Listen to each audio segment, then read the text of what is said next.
Hello guys and welcome back to my channel. It's been a while and I have good reason for it.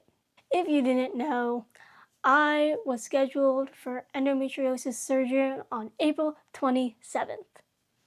I thought that I was going to film my entire experience from going to the hospital, recovery in the hospital after surgery and videotaping, and then the whole recovery journey. We are on week 4 and I really haven't picked up a camera because I didn't expect the recovery from endometriosis surgery to be as hard as it was. Picture this. It's the day of surgery. It is like 6:30 in the morning. I am ready to go. I take my shower and my mom and I struggled to put these on. This is a compression sock. It has like this horrible elastic and it's very, very long. And it has a little toe thing. They're very weird, but they are meant for surgery and making sure you don't get blood clots. I struggled to get these on and we were out the door by like 7. We get to the hospital around 9 and we had to get registered, and that was a long process. And you know what was the worst part about having to wait in that waiting room? As you know, you are not supposed to eat for an extended period of time when you go under anesthetic. Right behind me, there was a food court. And I could smell Tim Hortons from there. And I thought that was very, very unwell constructed that they put you in the surgical waiting room right next to food. I get registered, I get my cute little hospital band that sticks to your skin and pulls out your little hairs. Get transferred to a different waiting room, which is the more proper surgical waiting room, to be then. I waited like probably 10 minutes, so it wasn't too bad. They call you to get you kind of like a medical history intake. They gave me a muscle relaxant and I think a pain reliever, which both didn't kick in at all. I felt no effects. And then they make you do a pee test to make sure you're not pregnant. I'm not pregnant.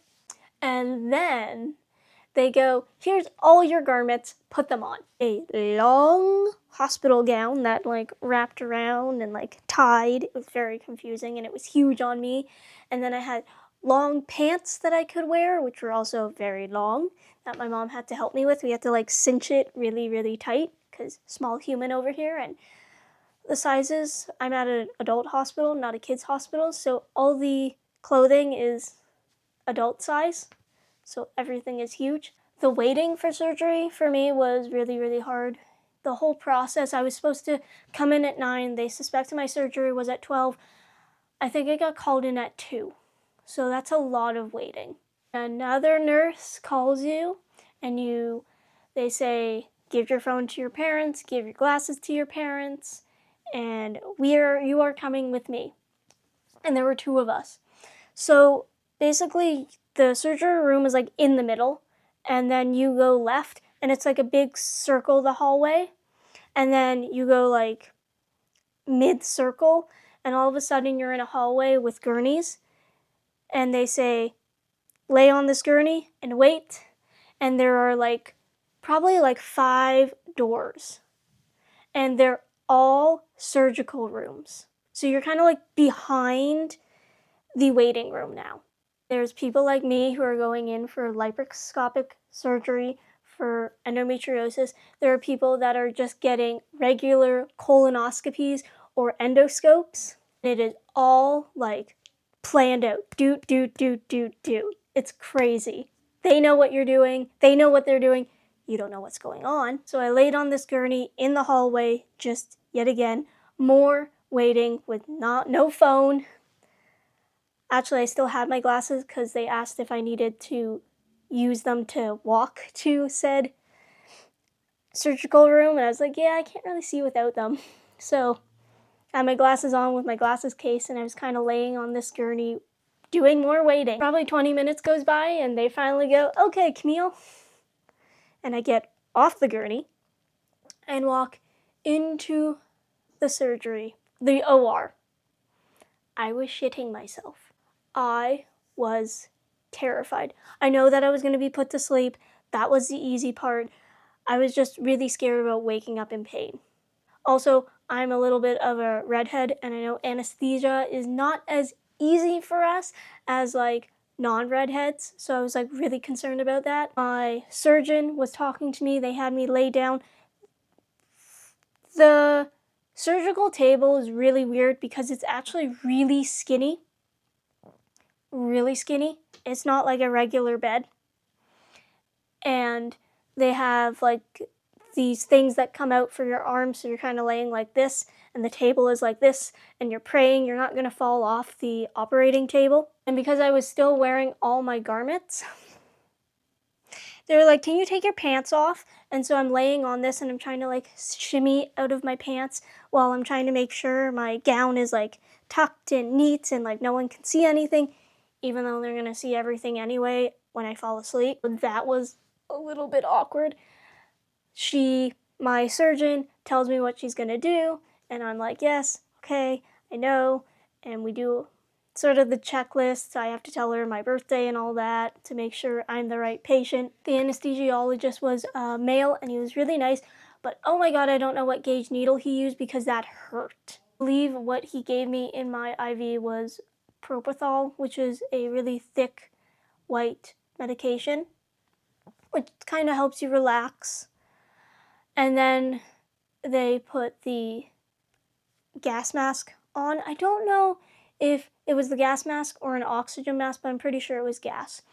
Then they put the gas mask on, and I thought it took a while for me to fall asleep. It really felt like a long time had elapsed, but I think it was only like 10 seconds. It felt like a really long time before I completely blacked out and I remember nothing. Waking up, however, they put you in the first recovery room. There were two. So the first one, I remember nurses asking me if I was in pain, and the best way I can describe my pain was it felt like my stomach and my back were like burning.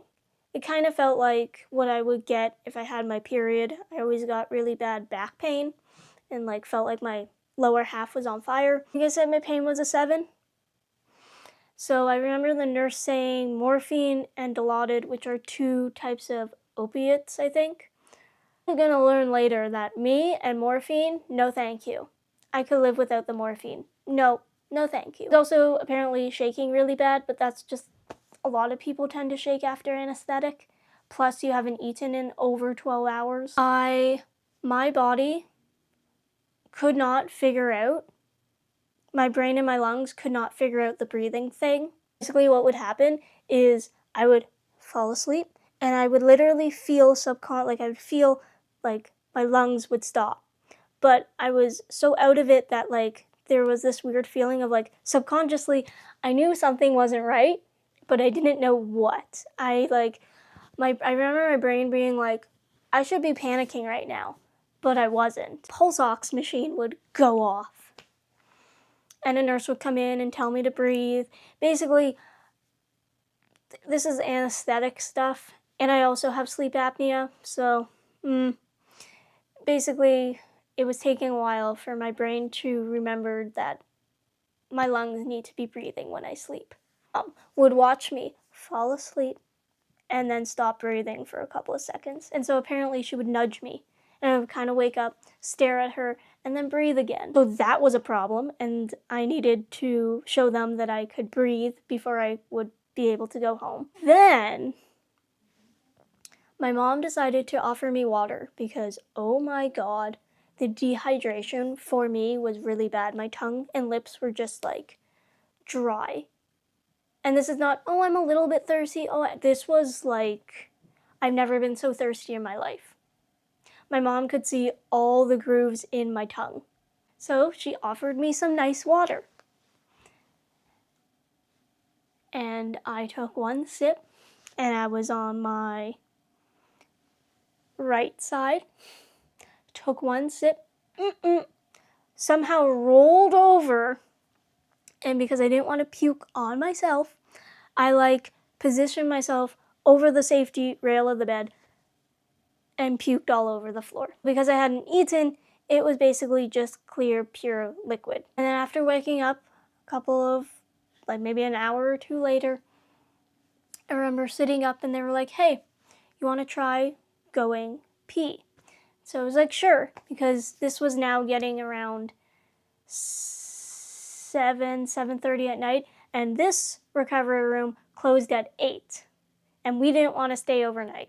Sitting up, feeling like I was going to puke again.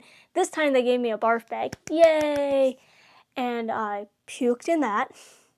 Finally, they were like, we're going to give you some Zofran, anti-nausea medication. And I think that worked a little bit. And so I walked with my mom to the bathroom because I need to pee after surgery so they can discharge me. Sat on that toilet for 20 minutes, couldn't pee. Could not pee. And my mom was like, I don't want to stay overnight. I'm like, I don't want to stay overnight. Shuffle back to my bed. And we tell the nurse, and the nurse is like, we're going to do an ultrasound to see how much pee is actually in your bladder. Which sucked because now they were going to have to palpate my belly with new incisions. Yay! Uncomfortable, but we learned that I barely had any pee to pee. And they were like, okay, well, this would be why you can't pee, because you have less than a Dixie cup worth of pee in your bladder. We're going to call your surgeon, and maybe she will allow you to go home because that's not good. Also, we're going to give you IV fluids so that you can rehydrate because you are really dehydrated. They put saline fluid in my IV bag, and I sucked that up so fast, my body was like, give me. So they came back and they were like, your surgeon says that you can go home without peeing, but if you do not pee between 12 at night and you haven't peed yet, you need to go to the emergency room. And we were like, yep, okay, we can do that. It's about 8:30 at night. I've been at the hospital from 9 a.m. till now, 8:30 at night.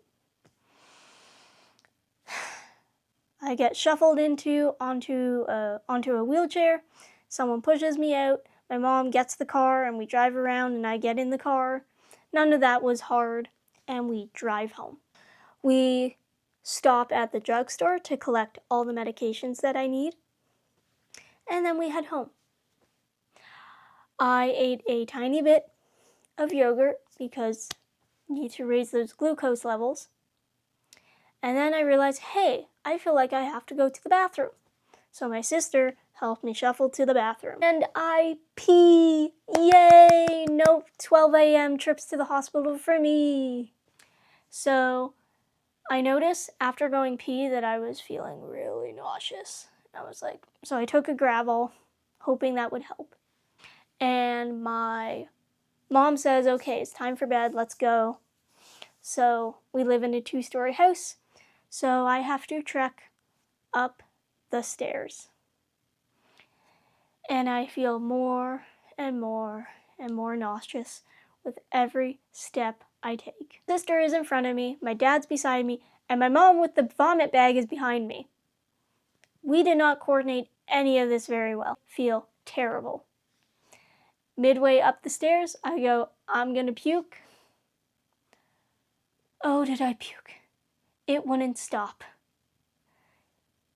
And remember, I had a pudding, so you can imagine what I was puking up. Stairs, socks, pants, everything was covered. If you know, you know. Oh my god, I felt so much better after puking. I was like, Oh, that feels amazing. And I decide with my mom, once we get everything cleaned up, I ain't taking any more morphine. I will take Tylenol, and I will be taking naproxen. And that is my painkillers for the rest of how many long I have to be taking painkillers for. I'm not putting morphine in my system because they gave me morphine pills to take. And I was like, nope. Clearly, my body does not like it. We go to bed. Technically, I was supposed to be wearing these for the next 2 days. I did not. I took those suckers off the moment I changed that night and didn't put them on since. So recovering from the actual surgery and the day of and the after effect was really, really hard. And the couple of days after recovery was a lot easier for me. Pain meds, I took Tylenol and naproxen however many hours. I think I took Tylenol. I was pretty good with my meds. I think I took Tylenol every 4 hours, and then I'd take naproxen every 12. That really helped with my pain management. Walking around really helped my pain management, even though, especially the second day, really hard and really uncomfortable to do. It felt like, the best way I can explain what the pain felt like, it felt like someone had punched me in the stomach 100 times, and I just had to deal with it. And then the stitching was also very annoying. It was tight and itchy and just really, really sore. And as the days went on, it did get easier. Oh, I also forgot to mention, I was also spotting through this. So I was bleeding. Because they have to put an instrument into your vagina cavity and up, because it helps anchor the uterus. So because of that, you can have spotting after surgery, but I only spotted for like 4 days. And also the first like 2 days, it was a little bit uncomfortable, a tiny bit of burning, but it wasn't bad. Really wasn't bad. Burning stopped in 2 days and the bleeding stopped in 4. Really not a big deal. It was a little bit weird to know that there was something up there for surgery.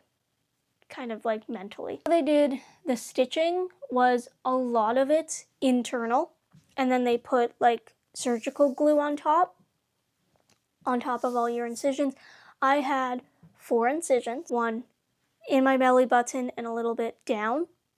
I have one on another incision on this side and then also down. And then I have another one on this side.